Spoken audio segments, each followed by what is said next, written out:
Hello, this is Microphone Media. Please like, subscribe, and share. Thank you. ሰላም ጤና ይስጥልኝ። እንደምን ዋላችሁ እንደምን አደራችሁ። በመላው ዓለም ላይ ያላችሁ አድማጮቻችን ሰላም ለእናንተ ይሁን። ይህ ማይክሮፎን ሚዲያ ቁጥር 2 ነው። አዲስ ቻናላችን ነው። አድማጮቻችን ሰብስክራይብ ያላደረጋችሁ ሰብስክራይብ አድርጉ። ላይክ እና ሼር በማድረግም እንድታበረታቱት እንጠይቃችኋለን። ላይክ አድርጉት። ሁሉ ጊዜ እንደምንላችሁ በህዝባችን ላይ የሚደርስ ያለው ሰቆቃና ግፍ ዓለም አቀፍ ሕግ እየጣሰ ብዙ ነገሮች እየተፈጸሙ ነው። በተለይ ዛሬ ይዘንላችሁ የመጣን ደግሞ የኢትዮጵያ አየር መንገድ በተለይ ደግሞ በአማራ እና በትግራይ ተወላጆች የሚደርስ ያለው የሚፈጸም ያለው ወንጀሎች ዘርዘር አድርገን እናመጣለን። 3 ትልልቅ ነጥቦች ነው ያሉን። ዓለም አቀፍ የሲቪል አቪዬሽን ሕጎች የጣሱ ስራዎች እየተሰሩ ናቸው። ምንድናቸው? እነዚህ በደንብ ስሟቸው።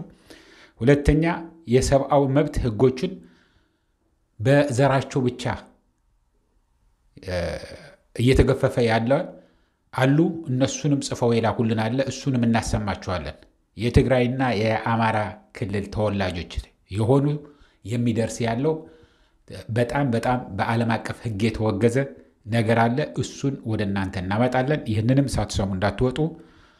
ሶስተኛ ደግሞ የኢትዮጵያ አየር መንገድ ሰው እየመረጠ ነው የሚያሳፍረውን ነው የማያሳፍረው። አላሳፍርም ብሎ እምቢ የሚል አለ። በሱ ነው የሚጀምርላችሁ። ለምሳሌ ቀለል ባለው ሊጀምርላችሁም እንደ መግቢያም እንዲሆናል ማለት ነው። ልደቱ አያሌው አሁን ለምሳሌ ወደ አገሬ ልመለስ ነው ብሎ እንግዲህ ልደቱ አያሌው እንደኛ እዚህ አሜሪካን ሀገር መጥተን የአሜሪካ ዜግነት ይወሰድን አይደለም። እንኳን የአሜሪካ ዜግነት ሊወስድ ይቅርና የፖለቲካ ጥገኝነት አልጠየቀም። ግሪን ካርድ የሚባለው ለስራ ለምናምን እንዲሰራ የሚያደርገው አላገኘም። እዚህ የልብ ሕክምና ስለነበረው ሕክምና እያደረገ ነው የቆየው።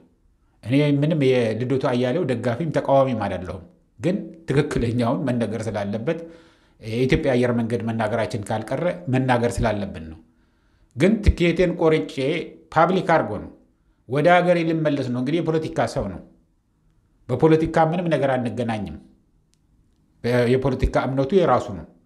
ግን እሱ ላይ የሚፈጸመውን የዓለም አቀፍ ሕግና የሰብአዊ መብት የጣሰ ከሆነ እኛ እንቃወማለን። እንደ ሚዲያም እንደ ራሴም ትኬቴ ቆርጬ ወደ ሀገሬ ልመለስ ነው አለ። እንግዲህ የሀገሩ እሱ ነው። መኖሪያውም ትውልዱም ቀየውም እዛው ነው። ዜግነቱም እዛው ነው። ወደ ሀገሩ ሊመለስ ሲሄድ እዚህ አትላንታ ጆርጂያ ውስጥ ነው ሊሳፈር የሄደው። አትሄድም። ምን አደረኩኝ? አይ ከላይ የመጣ ትእዛዝ ነው፣ ተሳፍረ መሄድ አትችልም ብለው ከለከሉት። ለምንድን ነው የተከለከልኩት ብለው የኢትዮጵያ ኤምባሲ እዚህ ዋሽንግተን ዲሲ የሚገኘውን ጠየቅኩኝ አለ። እኛ የምናውቀው ነገር የለም አሉ። ስለዚህ የኢትዮጵያ አየር መንገድ ልደቱ በመሆኑ በፖለቲካ አመለካከቱ ተከልክሎ አትሄድም ያለ ነው። በሲቪል አቪዬሽን ሕግ ውስጥ ይሄ በምንም ተአምር አይሰራም። ስለዚህ ይሄ እንደ መግቢያ የሚሆነን በጣም አነስተኛ ጥፋት ነው አድርጋችሁ ውሰዱት። ግን እኔ በሆነ ልደቱ ደግሞ ብላችሁ አስቡ። በተለይ ኢትዮጵያዊ ዜግነት ያላችሁ በተለይ ደግሞ ልክ እንደሱ ለሕክምና የወጣችሁ ወይ ለጉብኝት ወጥታችሁ አትመለሱም ብትባሉ ያለ ንብረታችሁ በሙሉ እዛው ነው ያለው። ቅያሪ ልብስ እንኳን ይዛችሁ አልመጣችሁም። አትገባም ከዚህ በኋላ ብሎ አልወስድህም ቢልህ ምንድን ነው የምትለው? ይህንን እኔ በሆን ኖሮስ በሉ ነው የምለው። ሁል ጊዜ እንደምናገረው ሰው ተገደለ ሲባል ልጆቼ ቢሆኑስ፣ ሴቶች ተደፈሩ ቢባል ሴት ልጆች ካሏችሁ ወይም እህቶች ካሏችሁ ቢደፈሩስ ብዬ ነው ምዘጋው። ስለዚህ ፍርዱ ለእናንተ ተዋዋለሁ። ቶሎ እያልኩ አጠር አድርገን ስለምናቀርበው ዜናዎቹም ማለት ነው። ከዚህ በመቀጠል ዓለም አቀፍ የሲቪል አቪዬሽን አለ።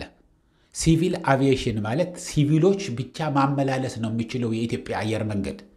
ወታደር ማመላለስ አይችልም። የጦር መሳሪያ ማመላለስ አይችልም። ወታደርና የጦር መሳሪያ የሚያመላልስ ከሆነ ደግሞ ምንድን ነው?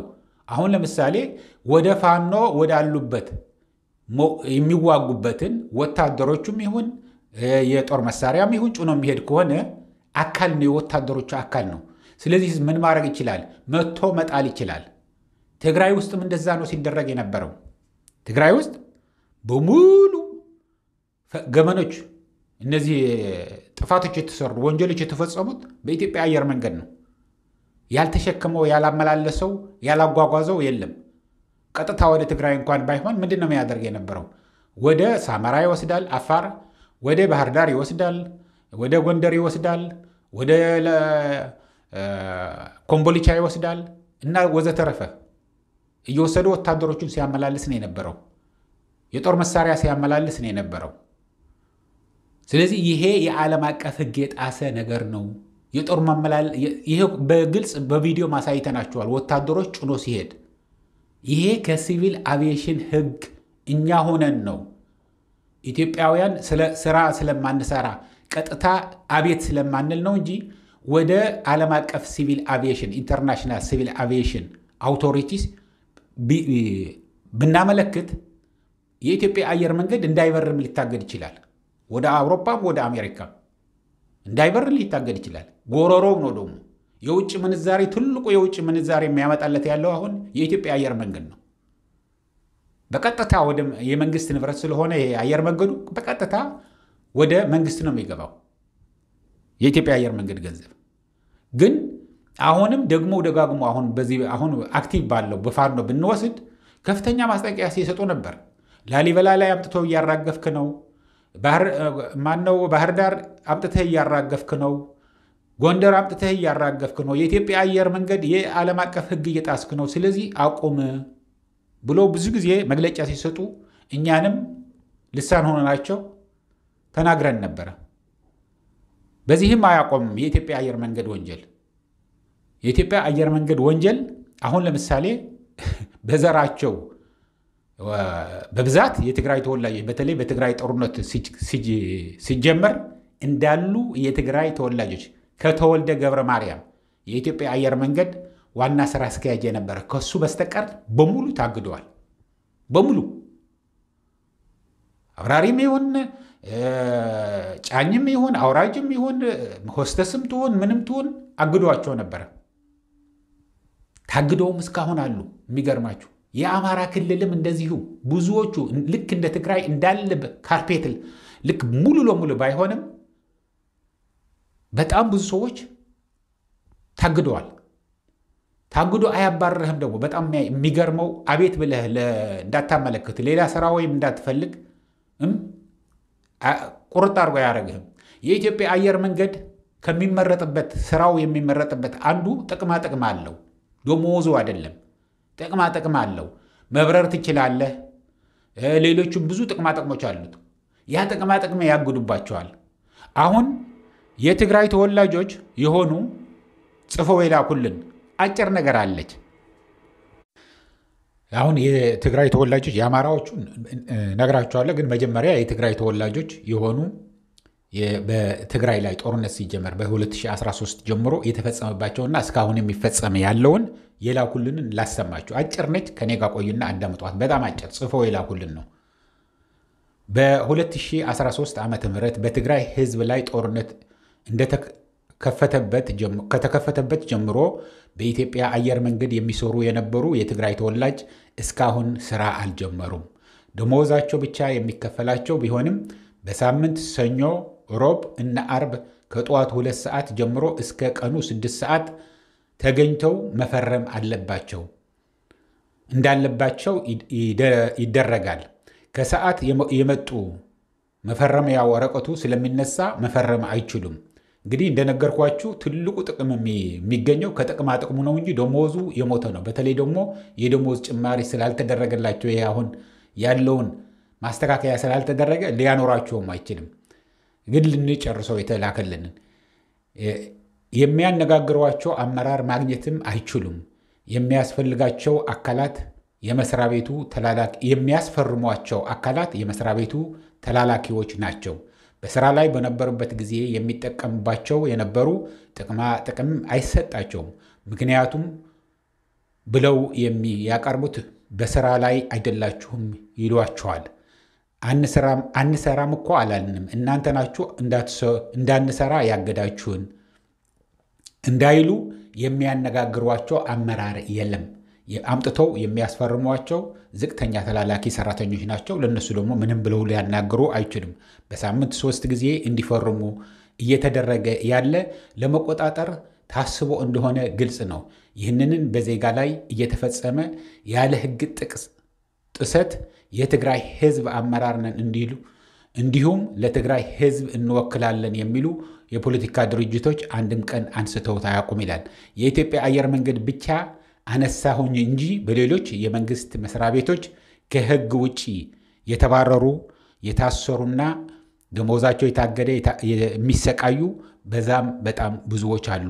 አባት ያጣ ህዝብ ማን ነው ቢባል ማንኛውም የትግራይ ህዝብ ነው ማለት ነው ይላል ጽፎ ይላኩልን አድማጮቻችን። ይሄንን እነዚህ ሰዎች ሌላ ቦታ ሄደው እንኳን እንዳይሰሩ ሰኞ፣ ረቡዕና ዓርብ እስከ 6 ሰዓት እዛ ቁጭ ብለው ለመፈረም ይሄዳሉ። አንዲት ነገር አይሰሩም። ያቺ ደሞዝ ብቻ ተሰጣቸዋለች። ለምን? ምናልባት እቤት ቁጭ ካሉ ሌላ ስራም ሊሰሩ ይችላሉ። ስራን እንዳይሰሩ ክፋት፣ መንቀኝነት ይሄንን ነው። የዓለም አቀፍ ህግ ጥሰት ማለት ይሄንን ነው። የኢትዮጵያ ሰብአዊ መብት ጉባኤ የሚሆን የኢትዮጵያ ሰብአዊ መብት ድርጅት ይሄንን ምንድነው? ምን ብሎ ነው?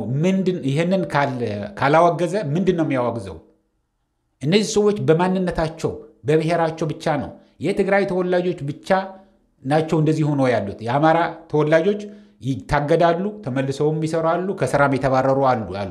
ቁጥራቸውም ሙሉ ለሙሉ እንዳለ የአማራ ክልል ተወላጅ አልተባረረም። አየር መንገድ ይሰራ የነበረው ግን በትግራይ ተወላጆች ግን እንደዚህ አይነት ታይቶ ተሰምቶ የማይታወቅ የሰብአዊ መብት ጥሰት እየተካሄደ ለምን ሂዳችሁ እዛ አቤት አትሉም? ጠይቃችኋል ወይ ነው የምንላችሁ። በቀጥታ ይህንን ጽፋችሁ የላካችሁልን ወይ ስልካችንን አርጋችሁ በዚህ በላካችሁልን አድርጋችሁ ደውሉልንና እኛ ራሳችንም እንጠይቅ። ምን ያህል ናችሁ? ሁሉንም ዝርዝር ብቻ እንጠይቃችኋለን። ግን ዋናው ነገሩ እናንተ ከመጠየቅ ነው ሁሉም ነገር የሚገኘው። ካልጠየቃችሁ ማንም ሊያስታውሳችሁ አይችልም ነው የምንለው።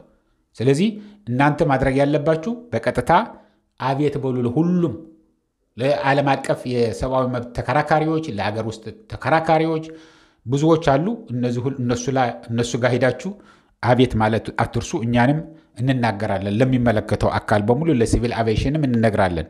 ይህንን ያልኩ ለአሁን እዚህ ይበቃኛል። እስከሚቀጥለው ጊዜ ድረስ ሰላም፣ ደህና ዋሉ፣ ደህና ደሩ። ቻው።